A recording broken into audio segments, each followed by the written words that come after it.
কি ব্যাপার তোমরা? জামা ঘরে যা। আরে থাক না, সমস্যা কোথায়? এলেন এতগুলো টাকা কিসের লেগে বাপ? ও এমএলএ ভাই রাজু, আপনার মেয়ে কি পছন্দ হয়েছে তাই টাকাগুলো দিতে পাঠালো। মানে এই বয়স্ক লোকদের বোঝানো খুব মুশকিল হয়।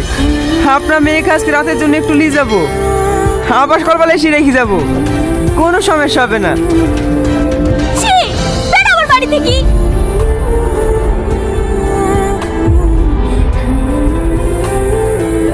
জানতাম এরকমই হবে। আসলে গরিব মানুষের আত্মসম্মানটা একটু বেশিই হয়। ওই যা তুলি লাই।